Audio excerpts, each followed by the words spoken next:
बिस्मिल्लाहिर रहमानिर रहीम व बिही नस्तईन व सल्लल्लाहु अला नबिय्यिना मुहम्मद व अला आलिहि व सहबिहि अजमाइन व मन तबिअहुम बिइहसान इला यौमिद्दीन व बाद। क़ाल अल्लाहु तबारक व तआला क़ुल या अहलल किताबि ला तग़लू फ़ी दीनिकुम ग़ैरल हक़्क़ व क़ाल नबी सल्लल्लाहु अलैहि वसल्लम ला तुतरूनी कमा अतरतिन नसारा ईसा इब्न मरियम फ़इन्नमा अना अब्दुहु व रसूलुहु फ़क़ूलू अब्दुल्लाहि व रसूलुहु। रवाहु मुस्लिम। तमाम किस्मों की तारीफ़ात अल्लाह रब्बुल आलमीन वहदहु ला शरीक के लिए लायक व ज़ेबा है, जो सारी कायनात का तन्हा खालिक व मालिक है। और बेशुमार दरूद व सलाम हो अल्लाह के आखिरी नबी जनाब करीम मुहम्मदुर रसूलुल्लाह सल्लल्लाहु अलैहि वसल्लम की दात मुक़द्दसा पर। मोहतरम सामीन, यहाँ तज़किरा चल रहा था उन असबाब का जो शिर्क तक पहुँचाते हैं, और इसमें सबसे पहला सबब बयान किया गया जो शिर्क तक पहुँचाने वाला होता है। तफसील के साथ उन सारी चीज़ों को यहाँ पर बयान किया गया। ज़ैली तौर के पर बहुत सारी चीज़ें इसके अंदर आई भी हैं कि रसूलुल्लाह सल्लल्लाहु अलैहि वसल्लम ने ऐसी चीज़ों से मना कर दिया जो अल्लाह और उसकी मखलूक के दरमियान मुसावात यानी बराबरी का सबब और ज़रिया बनती हैं। जैसा कि आप सल्लल्लाहु अलैहि वसल्लम ने मना किया असहाब इकराम को इस बात के कहने से कि जो अल्लाह चाहे और जो आप चाहें, मना कर दिया। कहा कि बल्कि ये कहो जो अकेला अल्लाह चाहे। और भी बहुत सारी चीज़ें थी जो इससे पहले बयान की गई। कब्रों के पर इमारत बनाना, कब्रों के पास नमाज अदा करना, सूरज के निकलते और गुरूब होते वक्त, और ख़ास तौर से 3 मस्जिदों के अलावा किसी और मस्जिद की ज़ियारत के लिए जाना मना कर दिया गया। अब यहाँ जो 8वां सबब बयान किया जा रहा है, शिर्क के असबाब में से एक बड़ा सबब वो है नबी करीम सल्लल्लाहु अलैहि वसल्लम की शान में गुलू करना। ये बहुत बड़ा ज़रिया है शिर्क तक पहुँचाने का, याद रखिएगा। आज उम्मत मुस्लिमा के अंदर आज आप देखिएगा कि जो गुमराही नज़र आती है उसमें नबी करीम सल्लल्लाहु अलैहि वसल्लम के मकाम, आपकी शान में इजाफा गुलू करने की वजह से है। आप सल्लल्लाहु अलैहि वसल्लम की इज़्ज़त करना, आपकी तौक़ीर करना, एहतराम, ये हमारे लिए वाजिब है। लेकिन अगर ये हद से तजावुज़ कर जाए जिसमें नबी करीम सल्लल्लाहु अलैहि वसल्लम के मकाम को मकाम रिसालत से मकाम उलूहियत की तरफ ले जाया जाए, यानी अल्लाह के मकाम तक पहुँचाने की कोशिश की जाए, इस बात से मना किया गया है। ये शिर्क अकबर हो जाएगा कि अगर नबी करीम सल्लल्लाहु अलैहि वसल्लम को उस मकाम के पर फायज करने की कोशिश की जाए जो अल्लाह तबारक व तआला का है। लिहाजा गुलू से मोहतात रहना चाहिए।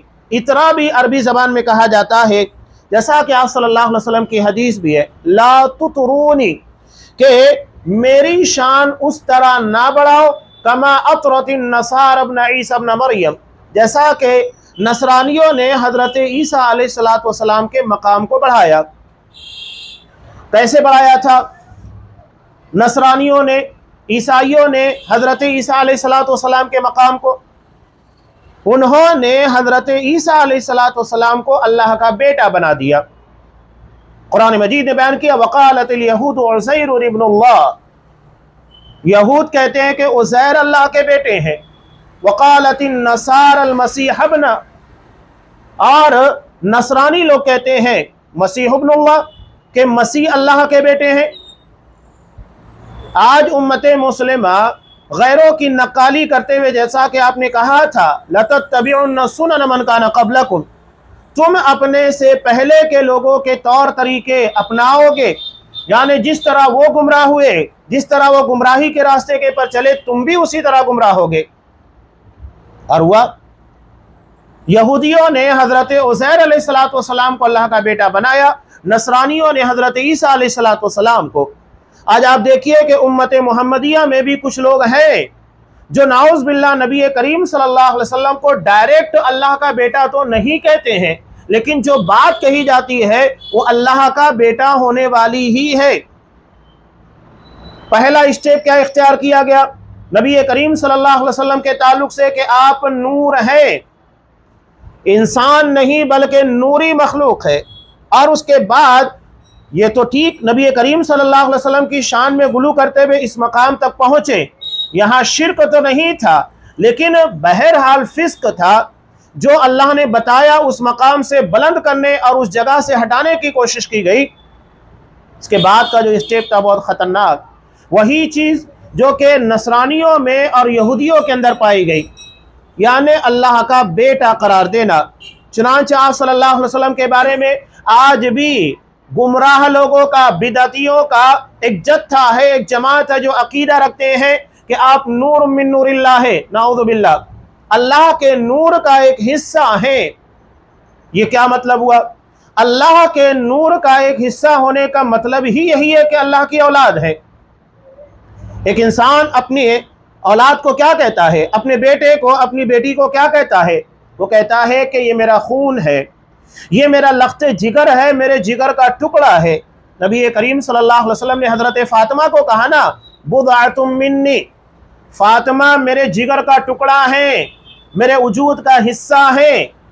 یہی بات آپ صلی اللہ علیہ وسلم کے بارے میں چور دروازے سے کہی گئی کہ نور من نور اللہ، کہ آپ صلی اللہ علیہ وسلم اللہ کے نور کا ایک حصہ ہے، یعنی صحیح لفظوں کے اندر کہا جائے تو اللہ کی اولاد آپ صلی اللہ علیہ وسلم کو بنا دیا گیا۔ آپ نے منع کیا، لا تطرونی، تم میری شان کو مت بڑھانا، کما اطرت النصارى ابن عیسی ابن مریم، جیسا کہ نصرانیوں نے حضرت عیسیٰ علیہ السلام کے مقام کو بڑھایا تھا۔ انما انا عبدہ ورسولہ، میں اللہ کا بندہ اور اس کا رسول ہوں، فقولوا عبد اللہ ورسولہ، پس مجھے اللہ کا بندہ اور اس کا رسول ہی کہو۔ جہاں کہیں بھی آپ دیکھیے کہ نبی کریم صلی اللہ علیہ وسلم کے لیے اعزازی بات تھی، یعنی آپ کا مقام جہاں پر بلند ہوتا ہے، جیسا کہ معراج کا واقعہ، وہاں پر نبی کریم صلی اللہ علیہ وسلم کا نام نہیں لیا گیا، نہ وہاں رسالت کا تذکرہ کیا گیا۔ تذکرہ کس بات کا کیا گیا؟ اللہ تبارک و تعالیٰ نے سورہ اسراء کے آغاز میں کیا فرمایا؟ سبحان الذی اسری بعبدہ، پاک ہے وہ ذات جو اپنے بندے کو راتوں رات مسجد حرام سے مسجد اقصی لے گیا۔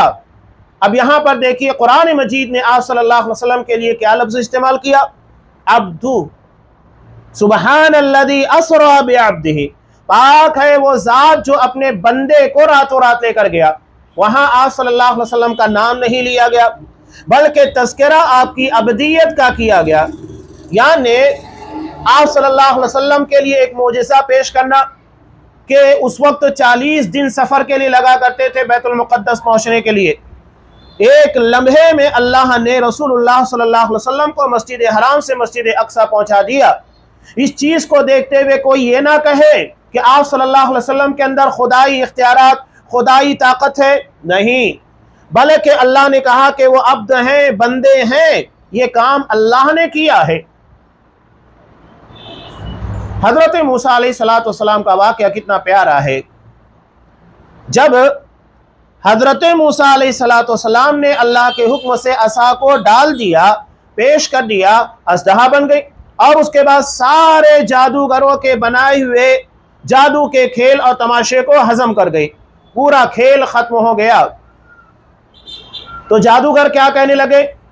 آمنا برب العالمین، ہم رب العالمین کے پر ایمان لے کر آئے، اور وضاحت کر دی ربی موسیٰ و ہارون، کہ وہ رب ہے جو موسیٰ اور ہارون دونوں کا رب ہے۔ یعنی معجزہ دیکھنے کے بعد، معجزہ انہوں نے کس کے ذریعے دیکھا؟ حضرت موسیٰ علیہ السلام کے ذریعے۔ ایمان کس پر لے کر آئے؟ اللہ تبارک و تعالیٰ پر۔ یعنی انہیں پتہ لگ گیا کہ یہ معجزہ حضرت موسیٰ علیہ السلام کے بس کا نہیں، رب العالمین کے بس کا ہے، تبھی وہ اللہ پر ایمان لے کر آئے۔ وہ جادوگر، انہوں نے حقیقت کو سمجھ لیا تھا۔ آج آپ دیکھیے لوگوں کو اگر کسی قبروں کی جانب اپنے آپ کو منسوب کرتے ہیں، یا کسی امام، پیر، ولی، بزرگوں، یا شیخ عبد القادر جیلانی، خواجہ اجمیری، گیسو دراز، یا کسی کی طرف بھی جو منسوب کیا جاتا ہے، اس بنیاد کے پر ان سے اولاد کیوں مانگی جاتی ہے؟ ان سے کیوں اپنی زندگی کی تکالیف کو دور کرنے کے بارے میں درخواست کی جاتی ہے؟ اور ان سے یہ امید کی جاتی ہے کہ یہ ہمیں نفع پہنچائیں گے، اور اگر کسی قسم کا نقصان ہوا اسے ٹالنے کی طاقت رکھتے ہیں۔ یہ سب کے سب کرامات کے نام کے پر ہوتا ہے کہ اگر بالفرض جو ثابت ہے، اگر ثابت نہیں ہے تو بات ہی ختم ہو جاتی ہے، اور اگر بالفرض ثابت ہے بھی تو اس کا مطلب یہ ہے کہ وہ اللہ کی طرف سے ہیں، نہ کہ بندے کے اندر۔ جادوگر جو حضرت موسیٰ علیہ السلام کے رب کے پر، رب العالمین کے پر ایمان لائے، اس کا مطلب کیا تھا؟ وہ یہ کہہ رہے ہیں کہ یہ معجزہ جو کہ حضرت موسیٰ علیہ السلام کے ذریعے پیش آیا، یہ ان کے بس میں نہیں تھا بلکہ یہ رب العالمین کے بس میں تھا، اور اللہ نے یہ معجزہ دکھلایا تو وہ اللہ پر ایمان لے کر آئے۔ لیکن آج ہم دیکھتے ہیں کہ لوگوں کی جو جھوٹی کراماتیں بیان کی جاتی ہے، اس کی وجہ سے لوگ کس پر ایمان لاتے ہیں؟ اللہ پر ایمان نہیں لاتے، بلکہ ان قبر والوں پر ایمان لے کر آتے ہیں، ان پیروں کے پر ایمان لے کر آتے ہیں، اللہ پر نہیں۔ یعنی یہ توحید کا راستہ ہے ہی نہیں جو بیان کیا جا رہا ہے۔ اللہ کرامات کے ذریعے، معجزات کے ذریعے اپنی توحید کے ثبوت کو فراہم کرتا ہے کہ جو بندہ میرے لیے کھڑا ہوتا ہے اللہ تبارک و تعالیٰ اس کی تائید کرتا ہے، اللہ اس کی مدد کرتا ہے۔ اگر وہ کسی جگہ کے پر بے بس ہوتا ہے اللہ اس کے لیے راستے بناتا ہے۔ یہ توحید کی دلیل ہوتی ہے، نہ تو شرک تک پہنچنے کا راستہ ہوتا ہے۔ تو آپ صلی اللہ علیہ وسلم نے اس بات سے منع کیا، لا تطرونی، کہ تم میری شان کو اس طرح نہ بڑھانا جیسا کہ نصرانیوں نے حضرت عیسیٰ علیہ السلام کے مقام اور ان کی شان کو بڑھا دیا تھا۔ جہاں کہیں بھی نبی کریم صلی اللہ علیہ وسلم کے لیے اعزاز اور آپ کے مقام اور مرتبے کی بلندی کا تذکرہ ہوتا ہے وہاں پر عبد کا استعمال ہوتا ہے، جیسا کہ سورہ کہف میں بھی اللہ نے ارشاد فرمایا کتنا بڑا اعزاز ہے کہ اللہ وحی نازل کرے، اللہ لوگوں میں سے کسی کو منتخب کرے اور منتخب کرنے کے بعد اسے بندوں میں اللہ کا دین پہنچانے کی ذمہ داری دے۔ تو اللہ نے ایسے موقع کے پر کیا کہا؟ الحمدللہ الذی انزل علی عبدہ الکتاب، کہ تمام تعریفیں اسی اللہ کے لیے لائق ہے جس نے اپنے بندے کے پر کتاب کو نازل کیا۔ اب یہاں پر بھی اللہ نے کیا کہا؟ علی عبدہ، اپنے بندے پر۔ اللہ نے یہ نہیں کہا کہ علی محمد، کہ محمد صلی اللہ علیہ وسلم کے پر، بلکہ کیا کہا؟ علی عبدہ۔ جہاں اعزاز اور مقام کی بلندی کا تذکرہ ہوتا ہے وہاں آپ صلی اللہ علیہ وسلم کا نام نہیں بلکہ آپ کی عبدیت، اللہ کا بندہ ہونے کا تذکرہ ہے۔ کلمہ ہم جو پڑھتے ہیں، کلمے میں بھی کس بات کا تذکرہ ہے؟ وَأَشْهَدُ أَنَّ مُحَمَّدًا عَبْدُهُ وَرَسُولُهُ، میں گواہی دیتا ہوں کہ محمد صلی اللہ علیہ وسلم اللہ کے بندے اور رسول ہیں۔ یعنی آپ کی رسالت سے پہلے آپ کی عبدیت، آپ کے بندہ ہونے کا اقرار کرنا ہوگا۔ اگر کوئی شخص محمد رسول اللہ صلی اللہ علیہ وسلم کو عبد نہیں مانتا، وہ ڈائریکٹ آپ کو رسول تسلیم کرتا ہے، آپ کی عبدیت کا انکار کرتا ہے، وہ دراصل آپ کے مقام رسالت کو تسلیم نہیں کرتا۔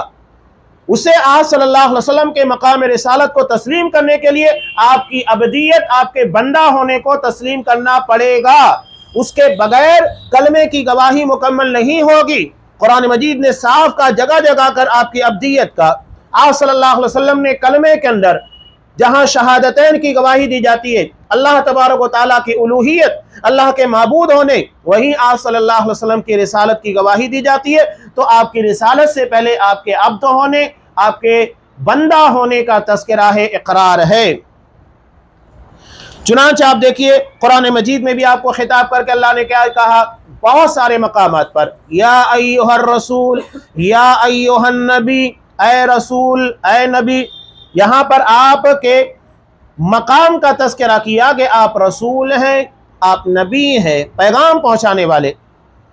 وہاں یہ نہیں تذکرہ کیا گیا کہ آپ اللہ کے مقام کے پر یا اللہ کی صفات سے متصف ہے، نہیں، بلکہ اللہ نے ذمہ داری دی۔ یہ مقام ترشاتا ہے کہ آپ صلی اللہ علیہ وسلم کا مقام کیا ہے، اس مقام سے آپ کو آگے نہ بڑھایا جائے، اس مقام کو سمجھنے کی کوشش کی جائے۔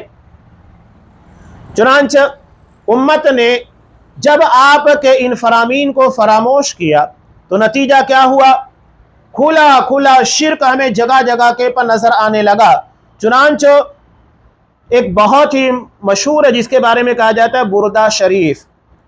नातिया कलाम है जिसमें आप सल्लल्लाहु अलैहि वसल्लम की तारीफ और तौसीफ बयान की गई है, और इसमें ऐसे अशार मौजूद है जो खुला खुला शिर्क हैं।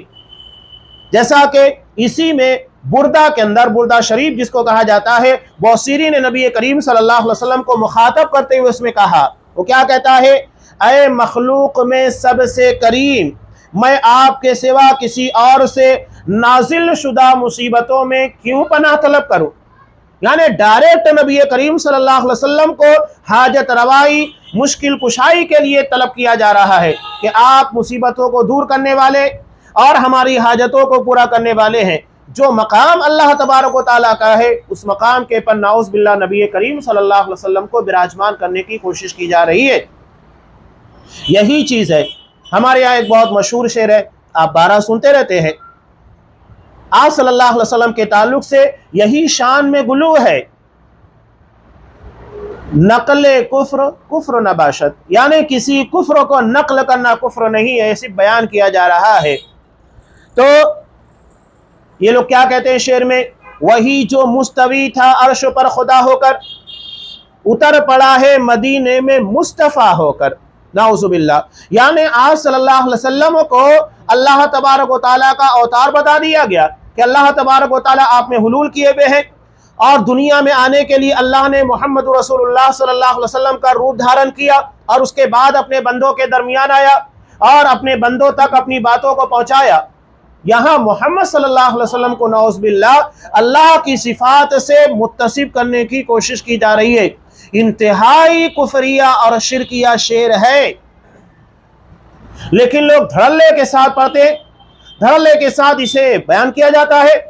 अगर कोई शख्स इनके बारे में एतराज करता है तो लोग कहते हैं गुस्ताखी कर रहा है, हालांकि ये अल्लाह की शान में गुस्ताखी कर रहा है कि अल्लाह के बंदे को अल्लाह के मकाम तक पहुंचा रहा है। इतनी बड़ी गुस्ताखी उसकी नज़र में नहीं, और जो उसके पर तनकीद करे, उसे इस गुमराही से, कुफ्र से, शिर्क से रोकने की कोशिश करे, उसके पर उल्टा फतवा लगाया जाता है कि देखो ये शान में गुस्ताखी कर रहा है। इस तरह की हरकतें की जाती हैं। अब आगे साहिब किताब चंद चीज़ों को बयान कर रहे हैं, बहुत अहमियत की अहामिल चीज़ें हैं। चुनांच ये कहते हैं कि उसके बाद के जो अशार है जिनका मज़मून है कि रसूल अकरम सल्लल्लाहु अलैहि वसल्लम से दुआ और पनाह के लिए मुतवज्जे करना। दुआ और पनाह के लिए, दुआ इबादत है, इससे पहले तफसील के साथ फ़िक़्हुल अदिया वल अज़कार में तमाम चीज़ें बयान की जा चुकी हैं। आप सल्लल्लाहु अलैहि वसल्लम ने कहा अद्दुआ हुवल इबादा, दुआ ही इबादत है। अब ये किससे की जा रही है? रसूलुल्लाह सल्लल्लाहु अलैहि वसल्लम से। पनाह यानी किसी मुसीबत के बारे में, किसी आफत के बारे में, या किसी दुश्मन से बचने के लिए पनाह तलब की जा रही है, तो किससे? मोहम्मद रसूलुल्लाह सल्लल्लाहु अलैहि वसल्लम से। ये बुर्दा के अंदर बौसीरी ने आप सल्लल्लाहु अलैहि वसल्लम के ताल्लुक से लिखा है। आगे के मुश्किल हालात और सख्त किस्मों की परेशानियों में रसूलुल्लाह सल्लल्लाहु अलैहि वसल्लम से उन्हें दूर करने का मुतालबा किया गया है। यानी जो चीज़ें अल्लाह के लिए ख़ास है, वो कहता है उदऊनी अस्तजिब लकुम, मुझे पुकारो, मुझसे दुआ करो, मैं तुम्हारी दुआओं को कबूल करूँगा। अल्लाह कहता है अम्मन युजीबुल मुस्तर्र इज़ा दआहु व यक्शिफुस सूअ, कौन है जो किसी परेशान आदमी की दुआ को कबूल करता है और उसकी परेशानी को दूर करता है। अल्लाह के सिवा कोई नहीं है, ये सब अल्लाह करता है। और जो अल्लाह करता है, इस बुर्दे के अंदर नाउज़ बिल्लाह मोहम्मद रसूलुल्लाह सल्लल्लाहु अलैहि वसल्लम को उस मकाम के पर बिठाया जा रहा है, अल्लाह से नहीं, बल्कि परेशानियों में, मुश्किल हालात में रसूलुल्लाह सल्लल्लाहु अलैहि वसल्लम से मदद तलब की जा रही है और आप सल्लल्लाहु अलैहि वसल्लम से इस्तिगासा किया जाता है। तो ये आप सल्लल्लाहु अलैहि वसल्लम की शान में गुस्ताखी है और शान में गुलू करना है, और ये शिर्क अकबर है, इनसे बचना लाजिम और ज़रूरी है।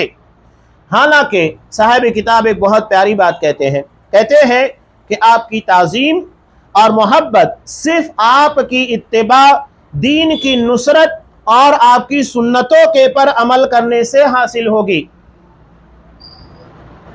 हम चाहते हैं कि मोहम्मद सल्लल्लाहु अलैहि वसल्लम की इज्जत करें, तौकीर करें, आपसे मोहब्बत हो, अकीदत हो, ये यकीनन हमारे ईमान का हिस्सा है, इसके बगैर हमारा ईमान मुकम्मल नहीं होगा। ला युमिनु अहदुकुम हत्ता अकूना अहब्ब इलैहि मिन वालिदिही व वलदिही वन्नासी अजमाइन।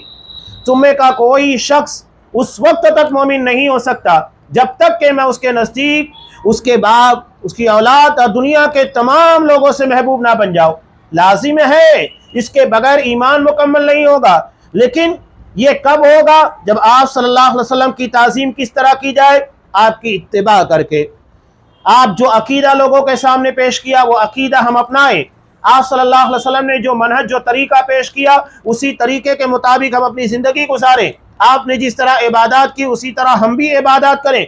आपने जिस तरह तिजारत की उस तरह हम भी तिजारत करें। आप जिस तरह अपने रिश्तेदारों के साथ, पड़ोसियों के साथ, समाज में देगर लोगों के साथ पेश आते थे, हम भी उसी तरह पेश आए। तब ये हकीकी इत्तिबा होगी। दीन की नुसरत यानी अल्लाह ने जो दीन नाजिल किया उसके मुताबिक चलना और आपकी सुन्नतों के पर अमल करना, तब जाकर हकीकत में आपकी ताज़ीम और आप सल्लल्लाहु अलैहि वसल्लम से अकीदत का इजहार होगा। ये नहीं कि जैसा कि आज हम देख रहे हैं कि ईद मिलादुन नबी जो कि एक बिदअत है, जिसे ना तो असहाबे किराम ने किया ना असलाफ किराम ने, 341 हिजरी तक जिसका वजूद भी नहीं था।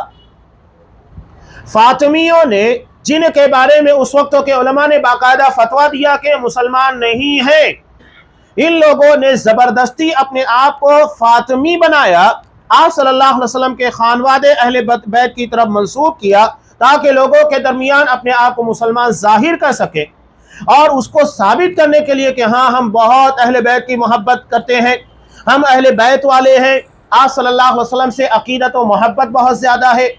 चुनांचे उन लोगों ने आप सल्लल्लाहु अलैहि वसल्लम के मिलाद के पर ईद मिलाद मनाना शुरू कर दिया, जश्न मनाना शुरू कर दिया ताकि लोगों को प्रूफ किया जा सके, देखो हाँ, हम कितने ज़्यादा आप सल्लल्लाहु अलैहि वसल्लम के चाहने वाले हैं।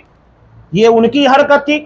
200 साल तक उसके बावजूद ये उन्हीं लोगों के दरमियान सिमटी रही और बाद में फिर इसे मुजफ्फर नाम के एक बादशाह ने, अरबिल का जो बादशाह था, उसके ज़रिए इसको परवान चढ़ाया गया। और आज भी अल्हम्दुलिल्लाह मुसलमानों में किताब व सुन्नत के पर मजबूती से कायम रहने वाला जो फ़िरका, जो जमात है, अल्लाह तबारक व तआला ने जिसे फ़िरका नाजिया, नबी करीम सल्लल्लाहु अलैहि वसल्लम ने जिसको फ़िरका नाजिया कहा, वो उसके पर कायम है। उन्होंने आप सल्लल्लाहु अलैहि वसल्लम के शान में गुस्ताखी नहीं की, गुलू नहीं किया और ना ही ईद मिलाद के ज़रिए झूठी मोहब्बत का इजहार करना सीखा। उन्होंने हकीकत में आपकी ताज़ीम और आपकी मोहब्बत, नबी करीम सल्लल्लाहु अलैहि वसल्लम की इत्तिबा और आपकी सुन्नतों से मोहब्बत दीन की नुसरत के ज़रिए की, और यही हकीकी मोहब्बत है। आगे एक रिवायत बयान करते हैं कि हज़रत अब्दुल्ला बिन शिखीर रज़ी अल्लाह ताला अन्हु ये कहते हैं कि मैं बनी आमिर के वफ़द के साथ रसूलुल्लाह सल्लल्लाहु अलैहि वसल्लम के पास आया तो हमने कहा, आप हमारे सरदार हैं। अल्लाह के रसूल सल्लल्लाहु अलैहि वसल्लम को कह रहे हैं, सरदार के बेटे हैं। तो आप सल्लल्लाहु अलैहि वसल्लम ने क्या कहा? जब उन्होंने ये कहा कि आप हमारे सरदार हैं और सरदार के बेटे हैं, तो आपने फौरन क्या कहा? सरदार तो अल्लाह है, यानी हकीकी सरदारी सिर्फ अल्लाह तबारक व तआला के पास है, और जिस तरह वो सरदारी करता है उस तरह कोई सरदारी नहीं कर सकता, जिसे अरबी ज़बान में सैयद कहा जाता है। सैयद का मतलब होता है सरदार। तो आपने क्या कहा? सैयद अल्लाह है, सरदार अल्लाह है। हमने कहा हम में सबसे ज़्यादा फजीलत वाले और अजीमुल मर्तबत हैं। तब आपने कहा, आप लोगों को जो कहना है कहो, लेकिन याद रहे शैतान तुम्हें गलती पर आमादा ना कर दे। इसे इमाम अबू दाऊद रहमतुल्लाह अलैह ने जय्यद सनद के साथ रिवायत किया है। यहाँ जो बयान करने का मकसद क्या है? क्या सल्लल्लाहु अलैहि वसल्लम ने उन लोगों को सरदार कहने से क्यों मना किया? बयान करने से इसलिए मना किया कि आप सल्लल्लाहु अलैहि वसल्लम को सरदार उस माना में ना कहें जो हकीकत में अल्लाह के लिए ज़ेब देती है। मना है कि उस तरह हम अल्लाह के रसूल को सरदार और सैयद नहीं कह सकते जिस तरह अल्लाह तबारक व तआला को कहना चाहिए, यानी मन में, अकीदत में, मोहब्बत में वो सोच नहीं होनी चाहिए जो अल्लाह के लिए होती है। इसलिए आपने मना कर दिया और इसीलिए कहा कि सिर्फ सरदारी अल्लाह तबारक व तआला के लिए, हकीकत में अल्लाह ही सरदार है। और उनको ये भी कहा, जब उन्होंने ये कहा कि आप सबसे ज़्यादा फजीलत वाले अजीमुल मर्तबत हैं, तो आप सल्लल्लाहु अलैहि वसल्लम ने गुलू का खौफ महसूस करते हुए उन लोगों को ऐसी तारीफ करने से मना किया। कहा कि शैतान तुम्हें गलती के पर आमादा ना करे। ये गलती क्या होगी? ये गलती दरअसल अल्फाज की गलती नहीं होगी, बल्कि अकीदे की, सोच की, फिक्र की गलती होगी। हालांकि आप सल्लल्लाहु अलैहि वसल्लम ने खुद क्या कहा, बुखारी और मुस्लिम दोनों की रिवायत के अंदर है कि आप सल्लल्लाहु अलैहि वसल्लम में जब वो वाक़या पेश आया 3 असहाबे किराम का, जो आपकी इबादत के अहवाल जानना चाहते थे, और उसमें एक ने कहा कि मैं रात भर इबादत करूंगा, एक ने कहा हमेशा रोज़ा रखूंगा, एक ने कहा कि मैं शादी नहीं करूंगा। आप सल्लल्लाहु अलैहि वसल्लम ने उन तीनों के बारे में खबरगिरी की, मालूमात ली, पता चला कि उन्होंने इस तरह बातें कही हैं। तब आप सल्लल्लाहु अलैहि वसल्लम ने कहा, सुनो, मैं तुम लोगों के दरमियान अत्काकुम ला, अल्लाह का सबसे मुत्तकी बंदा हूँ, व अख्शाकुम ला, और मैं अल्लाह तबारक व तआला से सबसे ज़्यादा डरने वाला हूँ। तो आप सल्लल्लाहु अलैहि वसल्लम ने यहाँ पर बतौर फ़ख्र के नहीं, बतौर इत्तिला के बयान किया। वहाँ तो आप बयान कर रहे कि हकीकत में सबसे ज़्यादा मुत्तकी मैं हूँ, हकीकत में अल्लाह का सबसे ज़्यादा खौफ रखने वाला मैं हूँ, लेकिन यहाँ पर आप मना कर रहे हैं कि जब आपको ये कहा गया कि आप सबसे ज़्यादा फजीलत वाले, सबसे अजीम मर्तबे वाले हैं, तो यहाँ मना करने का मकसद क्या था? यहाँ मकसद ये है कि इंसान ये ना सोचे कि जिसकी बुनियाद के पर फ़ख्र पैदा होता है, जो शैतान के रास्ते की तरफ लेकर जाने वाला है, उससे आपने मना किया। तो जब आपको महसूस हुआ तो फौरन कहा, याद रहे शैतान तुम्हें गलती पर आमादा ना कर दे, यानी इस तरह तुम नाउज़ बिल्लाह मोहम्मद सल्लल्लाहु अलैहि वसल्लम के मकाम को, जो जायज़ मकाम है, उससे ज़्यादा बढ़ाने की कोशिश करो। आगे ये बयान करते हैं कि गुलू से आखिर आपने क्यों मना किया? उसकी वजह क्या है? गुलू दरअसल सबब बनता है वो ममदू को, यानी जिसकी तारीफ बयान की जा रही है, ऐसे मकाम पर लाड़ा खड़ा करता है जिसका वो मुस्तहिक नहीं होता, यानी जो उसका हक नहीं होता उस मकाम के पर लाकर खड़ा कर देता है, और फिर उसके बाद उसके अंदर फ़ख्र आने लगता है, अपने आप को बहुत पारसा समझने लगता है। मना है इन सारी चीज़ों का। जैसा कि हम देखते हैं कि नबी करीम सल्लल्लाहु अलैहि वसल्लम के ताल्लुक़ से जो अशार नात पढ़ी जाती हैं, असलाफ़ किराम इसलिए इन चीज़ों से भी मना करते थे। ये नात और ये कव्वालियाँ, उमूमन आप देखिए कि इन नात और कव्वालियों में होता क्या है? इन नात और कव्वालियों में उमूमी तौर पर आप देखेंगे शिर्क होता है। मोहम्मद सल्लल्लाहु अलैहि वसल्लम के मकाम को कहाँ तक ले जाने की कोशिश की जाती है? अल्लाह तबारक व तआला के मकाम तक। जैसा कि एक शेर मैंने खुद बयान किया, इससे पहले मशहूर शेर है, इनकी जितनी कव्वालियाँ आप सुनेंगे, हर कव्वाली के अंदर आपको शिर्क नज़र आएगा, शिर्क मिलेगा। उसके बगैर कोई कव्वाली नात इन लोगों की मुकम्मल नहीं होती, इसलिए मना कर दिया गया है।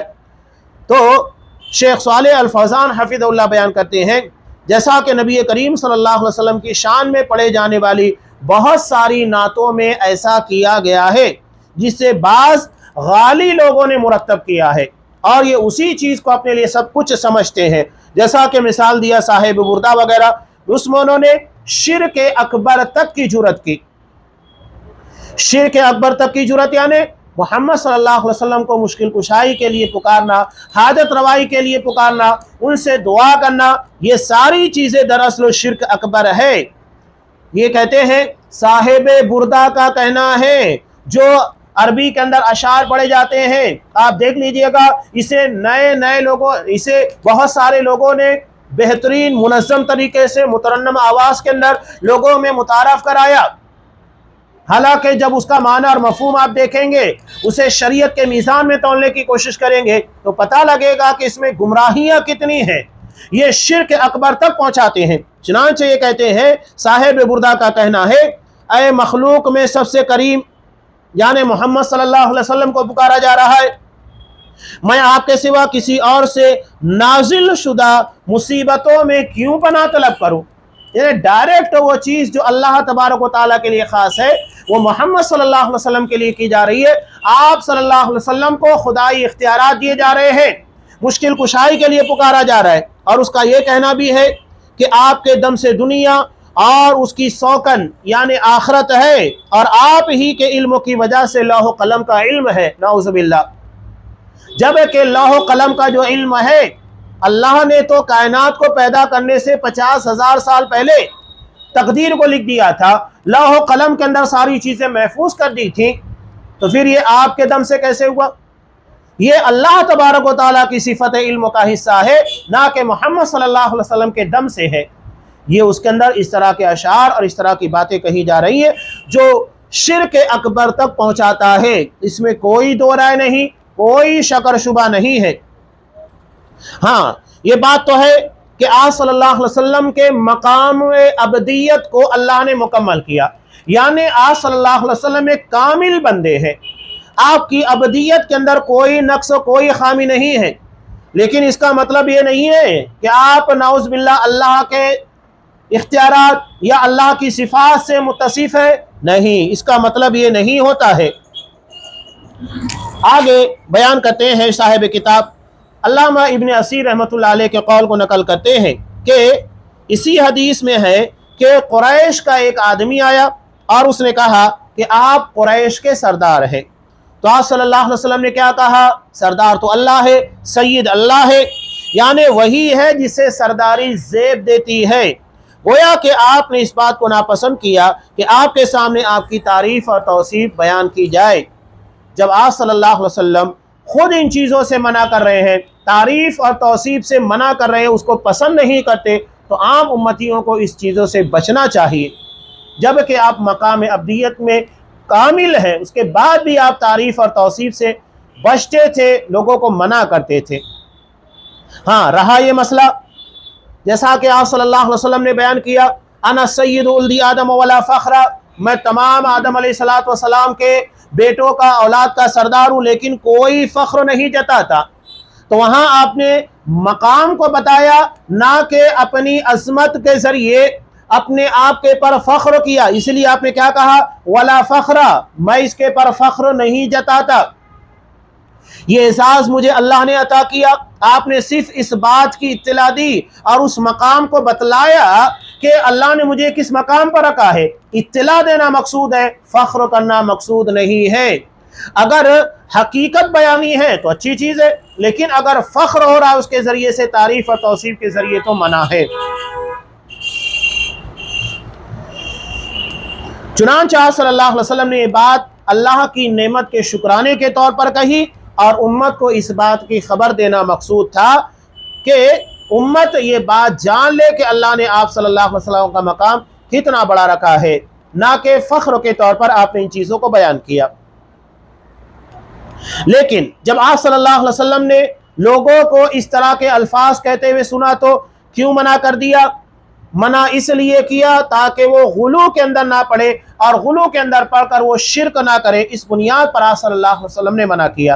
अब आगे देखिए, साहिब किताब एक रिवायत को नकल कर रहे हैं हज़रत अनस रज़ियल्लाहु ताला अन्हु से मरवी के कुछ लोगों ने कहा कि अये हम में सबसे बेहतर, आप सल्लल्लाहु अलैहि वसल्लम को कह रहे हैं, हम में सबसे बेहतर के बेटे, हमारे सरदार और हमारे सरदार के बेटे। तो आप सल्लल्लाहु अलैहि वसल्लम ने कहा, लोगों जो कहना चाहते हो कहो, लेकिन ध्यान रहे कि शैतान तुम्हें गुमराह ना करे। मैं मोहम्मद सल्लल्लाहु अलैहि वसल्लम अल्लाह का बंदा और उसका रसूल हूँ। मैं नहीं चाहता कि तुम मेरे उस मकाम से ऊपर उठाने की कोशिश करो जिस पर अल्लाह ने मुझे रखा है। ये नसई की रिवायत है। आपने लोगों की तरफ से जो तारीफ की जा रही है कि आप सबसे बेहतर हैं, आप सरदार हैं, सरदार के बेटे हैं, ये लोगों की तरफ से जब बात कही जा रही है तो वहां पर गुलू का खतरा है, शान में इजाफे का खतरा है, तो आपने मना किया। वरना आपने तो खुद बयान किया कि अना सय्यिदु उल्दी आदम, मैं तमाम आदम अलैहिस्सलातु वस्सलाम के बेटों का औलाद का सरदार हूँ, लेकिन कहा कि कोई फ़ख्र नहीं। वहाँ इत्तला देना मकसूद था, ना कि अपनी शान में गुलू करना मकसूद था। लेकिन लोगों की तरफ से जब इस तरह की बात होती है तो ये दरवाज़ा खुलता है गुलू का, और फिर ये गुलू इंसान को शिरक तक लेकर जाता है। इसलिए आप सल्लल्लाहु अलैहि वसल्लम ने उस दरवाजे के पर पहरेदारी की, उसे उसी जगह पर बंद कर दिया। आगे चंद और रिवायत को ये पेश कर रहे हैं, जैसा कि आप सल्लल्लाहु अलैहि वसल्लम ने बयान किया, मिसाल देते हुए कह रहे हैं साहिब किताब कि मेरे मकाम को ऐसे ना बढ़ाओ जैसा कि नसारा ने इब्न मरियम के मकाम को बढ़ाया। मैं तो बंदा हूँ مجھے اللہ کا بندہ اور اس کا رسول کہو، انما انا عبدہ فقولوا عبد اللہ ورسولہ، میں بندہ ہی ہوں، مجھے اللہ کا بندہ اور اس کا رسول ہی کہو۔ اور آپ کا یہ فرمان بھی ہے کہ ان لا یستغاث بی انما یستغاث باللہ، مجھ سے فریاد رسی نہیں کی جاتی، حاجت روائی کے لیے مجھے نہیں پکارنا، مشکل کشائی کے لیے مجھے مت پکارنا۔ جب آپ صلی اللہ علیہ وسلم خود اپنے بارے میں کہہ رہے ہیں، جبکہ آپ کا جو مقام اور مرتبہ ہے یہ ہر کسی کو پتا ہے، اس کے بعد بھی آپ منع کر رہے ہیں کہ تم مجھے میرے مقام سے بڑھانے کی کوشش مت کرنا، مجھ سے مدد مت طلب کرنا، مجھ سے فریاد رسی مت کرنا۔ اس کے بعد بھی اگر کوئی کر رہا ہے تو حقیقت میں وہ گستاخ رسول ہے، وہ آپ کے مقام اور آپ کی شان کو بڑھا نہیں رہا ہے بلکہ گستاخی کر رہا ہے۔ نبی کہہ رہے ہیں کہ مجھ کے مدد کے لیے مت پکارو، آپ صاف طور کے پر منع کر رہے ہیں کہ فریاد رسی مجھ سے مت کرو، اس کے بعد بھی کر رہے ہیں۔ اس کا مطلب کیا ہوا؟ اس کا مطلب یہ ہے کہ آپ نبی کی شان میں گستاخی کر رہے ہیں، یہ منع ہے۔ اور آپ صلی اللہ علیہ وسلم نے یہ کہا انما یستغاث باللہ، کہ صرف اللہ ہی سے مدد طلب کی جاتی ہے، اللہ ہی کو فریاد کے لیے پکارا جاتا ہے، کوئی بھی مشکل کوئی بھی پریشانی ہو صرف اللہ کو پکارو۔ اور آپ صلی اللہ علیہ وسلم خود اپنی زندگی کے تمام تر معاملات میں اللہ کو پکارا کرتے تھے۔ حضرت ابراہیم علیہ السلام جب یہ آگ میں ڈالے گئے تو کس سے مدد طلب کی؟ اللہ تبارک و تعالیٰ سے۔ حضرت ایوب علیہ السلام بیماری کا شکار ہوئے تو کس سے انہوں نے شفا طلب کی؟ اللہ سے طلب کی۔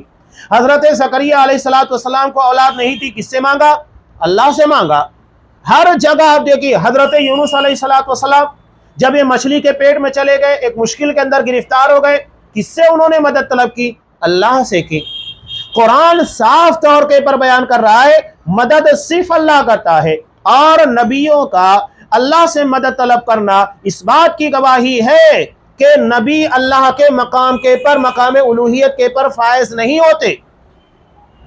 یہ گرچہ کتنے بھی بڑے دنیاوی اعتبار سے، ابدیت کے اعتبار سے مقام بلند کے پر پہنچ جائے، لیکن ان لوگوں کے اندر خدائی صفات نہیں آتی، یہ گمراہی کی وجہ بنتی ہے۔ آج آپ دیکھیے کہ کسی بھی بزرگوں کے بارے میں، کسی پیر کے بارے میں کوئی واقعہ بیان کر دیا جائے، من گھڑت قصہ بیان کر دیا جائے، ساری عقیدت ساری محبت انہی کی طرف، جیسا کہ ہم دیکھتے ہیں مزاروں کے پر، چاہے وہ خواجہ اجمیری کی ہو یا شیخ عبد القادر جیلانی کی ہو، کسی کی بھی ہو، لوگوں نے انہی کو سب کچھ سمجھ لیا اور انہی سے ساری مدد مانگنے لگے۔ دور دور سے لوگ جاتے ہیں زیارت کے لیے، اپنی مشکل اور پریشانی کو دور کرانے کے لیے، اور دور سے بھی ان لوگوں کو پکارتے، یعنی وہ چیزیں جو صرف اللہ تبارک و تعالیٰ کے لیے ہونی چاہیے، نعوذ باللہ ان بندوں کے لیے کی گئی۔ اسی لیے آپ صلی اللہ علیہ وسلم نے صاف کہا مجھ سے مدد مت طلب کرو، مجھ سے فریاد رسی مت کرو، مجھ سے یہ کام نہیں کرنا چاہیے۔ انما یستغاث باللہ، صرف اللہ سے مدد طلب کی جاتی ہے، وہی فریاد رسی کرتا ہے، کوئی اور نہیں کر سکتا۔ جب یہ محمد صلی اللہ علیہ وسلم کو احساس حاصل نہیں تو دنیا میں کسی بھی پیر ولی بزرگوں کو یہ احساس نہیں مل سکتا۔ اور آپ صلی اللہ علیہ وسلم کا یہ بھی فرمان ہے، جو لوگ تعریف کرتے ہیں منہ کے پر آ کر، منع کیا آپ نے کہ کسی شخص کی تعریف اس کے منہ پر کی جا رہی ہے تو آپ نے کیا کہا؟ تیرا برا ہو، تو نے اپنے ساتھی کی گردن توڑ دی۔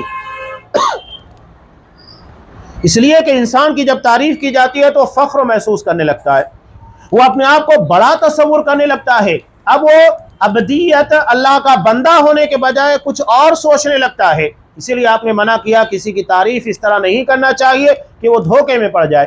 ہاں، آپ صلی اللہ علیہ وسلم نے صحابہ کی تعریف کی، حضرت ابوبکر صدیق رضی اللہ تعالیٰ عنہ کی تعریف کی، اس لیے کہ آپ کو پتا تھا کہ ان کی تعریف کرنے کے بعد یہ دھوکے میں نہیں پڑیں گے۔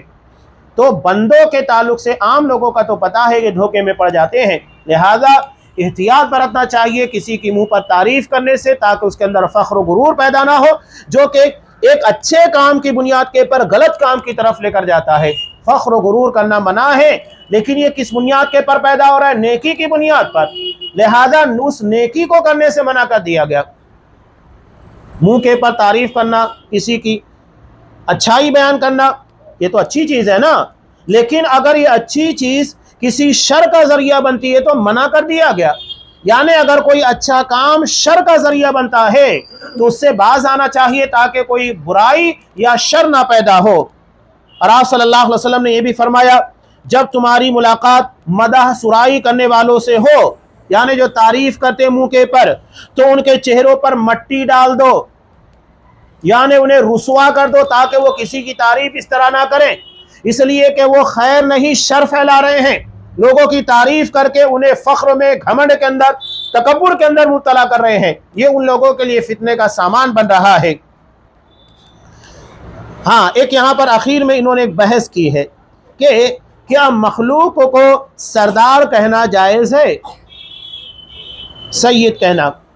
یہ ایک بحث ہے۔ علامہ ابن قیم رحمۃ اللہ علیہ بیان کرتے ہیں کہ انسان کو سردار کہنے کے جواز کے بارے میں لوگوں کا اختلاف ہے، کچھ لوگوں نے اس سے منع کیا ہے اور یہ امام مالک رحمہ اللہ سے منقول ہے۔ امام مالک رحمۃ اللہ علیہ اس سے منع کرتے ہیں کہ انسانوں کو سردار سید نہیں کہنا چاہیے، اور انہوں نے رسول اللہ صلی اللہ علیہ وسلم کے اس قول سے استدلال کیا جب کو آپ کو کہا گیا کہ آپ ہمارے سردار ہیں، انت سیدنا، آپ ہمارے سردار ہیں، تو آپ صلی اللہ علیہ وسلم نے کہا کہ سید یعنی سردار تو اللہ ہی ہے، لیکن کچھ لوگ اس کے جواز کے قائل ہیں، جیسا کہ انہوں نے رسول اللہ صلی اللہ علیہ وسلم کے اس قول سے استدلال کیا جب آپ نے انصار سے کہا تھا حضرت معاذ رضی اللہ، حضرت سعد بن معاذ رضی اللہ، حضرت سعد رضی اللہ تعالیٰ عنہ کے آتے وقت کہا کہ قوموا الی سیدکم، اپنے سردار کی طرف بڑھو، وہ آ رہے ہیں ان کی طرف بڑھو، انہیں لے کر آؤ۔ تو آپ صلی اللہ علیہ وسلم، یہ بھی صحیح حدیث سے منقول ہے، تو آپ نے حضرت سعد رضی اللہ تعالیٰ عنہ کو سردار کہا، تو وہاں سردار منسوب کیا گیا کس طرف؟ قوم کی طرف۔ تو جب نسبت کر کے کہا جائے کہ تمہاری قوم کے سردار، تو یہاں پر اب خطرہ نہیں رہا، لیکن ڈائریکٹ صرف سردار کہنا یہ غلط ہے، آپ صلی اللہ علیہ وسلم نے اس سے منع کیا ہے۔ ڈائریکٹ تو کسی کو صرف سردار کہنا مطلقاً، اور منسوب کر کے کہنا کہ ہاں آپ اپنی قوم کے سردار ہیں یا تو آپ اپنے قبیلے کے سردار ہیں، تو ایک الگ بات ہوتی ہے، یا اپنے ملک کے سردار ہیں، اپنے گھر کے سردار ہیں، تو نسبت کی جا رہی ہے، بتا دیا جا رہا ہے کہ تمہاری سرداری اتنی جگہ پر ہے۔ اور جب مطلقاً کہا جاتا ہے تو وہاں پر یہ ہو سکتا ہے کہ بہت دور تک سوچا جائے، تو وہاں پر وہ چیز منع ہے، لہذا اس بارے میں احتیاط برتنا چاہیے۔ یہ تھا اللہ تک کے رسول صلی اللہ علیہ وسلم کی شان میں گستاخی کرنے سے بچنا، اس لیے کہ آج ہم دیکھ رہے ہیں کہ جتنے بدعتی گمراہ فرقے ہیں، اور یہ عید میلاد کے موقع کے پر جتنی بھی گمراہیاں بدعتیں ہیں، سب کے سب آپ کی شان میں غلو کی بنیاد کے پر پیدا ہوئی ہے۔ آج ہم دیکھ رہے ہیں کیا کچھ نہیں کیا جاتا ہے آپ صلی اللہ علیہ وسلم کی شان میں، اور آگے چل کر ایک باب انہوں نے قائم کیا ہے جو انشاءاللہ آئندہ درسوں میں بیان کیا جائے گا، صالحین یعنی نیک لوگوں کے بارے میں غلو کرنے سے بچنا چاہیے۔ یہ شرک کے دروازے ہیں، اس لیے ان چیزوں کو آپ صلی اللہ علیہ وسلم نے منع کیا ہے۔ انشاءاللہ آئندہ درسوں میں صالحین کے بارے میں، غلو کرنے کے بارے میں جو آپ صلی اللہ علیہ وسلم نے منع کیا، اس کی تفصیل بیان کی جائے گی۔ اللہ تبارک و تعالیٰ سے دعا ہے کہ پروردگار ہمیں ہر اس غلو سے محفوظ رکھے جو ہمیں شرک تک لے جانے والا ہے، جو شریعت کے خلاف ہے۔ آپ صلی اللہ علیہ وسلم کا یہ نیک لوگوں کا جو بھی مقام ہے، اس مقام کے پر رہتے ہوئے رسول اللہ صلی اللہ علیہ وسلم کی تعظیم کرنے کی اور آپ سے محبت کرنے کی توفیق عنایت فرما، آمین۔ وآخر دعوانا الحمدللہ رب العالمین۔